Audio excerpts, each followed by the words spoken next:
Hello po mga ka-healthy. Isang pinagpala na naman po ngayong gabi. Kasi po kakain tayo ng pinya. Pinya, ayan. Pinya. Ayan, pinya. Dala pa ng brother natin to. Tsaka ito yung pinya. Try natin ngayon. Kainin natin. Ito yung pinya oh. Kainin natin to guys, mga ka-healthy. Tulo pa. Salamat. Tamis. Kain tayo mga ka-healthy. Sabihin ko mamaya yung mga benepisyo nito. Sarap. Sarap mga ka-healthy. Ayan. Yan oh, fresh na pinya pa yan. Galing yan ng bangkiruhan. Galing China. Tsaka ito, tignan nyo po. Ayan. Kain tayo mga ka-healthy. Sarap. Tsaka maganda pala ito sa kalusugan kapag wala ka pang kain. Hindi kaya pwede na din na hindi ka maghapunan ka, bago ka maghapunan ng konti, kain ka muna ng pinya.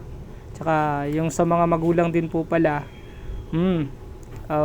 ugaliin yung mga anak nyo na kumain ng mga prutas o gulay. Ito naman yung prutas yung kakainin natin ngayon, mga ka-healthy. Kaya maya maya sabihin namin yung mga benepisyo nito. Diba Boss Jack? Ayan, kain tayo nito ng masustansyang pinya. Ito po, ang pinya po ay mayaman sa vitamina C at vitamina B, mineral tulad ng potassium, magnesium at calcium. Ang mga nutrisyon nito ay mahalaga para sa pangkalahatang kalusugan.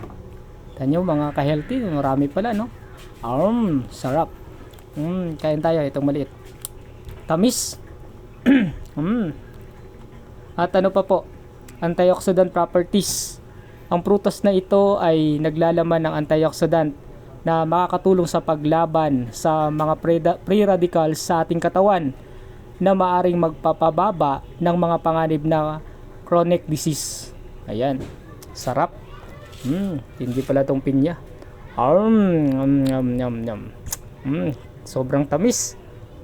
Tsaka, tignan nyo po. Fresh na fresh pa talaga. Tsaka hinog na hinog. Sarap. Ano pa po? Anti-inflammatory. Ayan. Anti-inflammatory effects. Ang pinya ay may natural na anti-inflammatory properties na makakatulong sa pag-reduce ng pamamaga sa ating katawan. Tindi pala tong pinya. Tingnan nyo po. Tamis.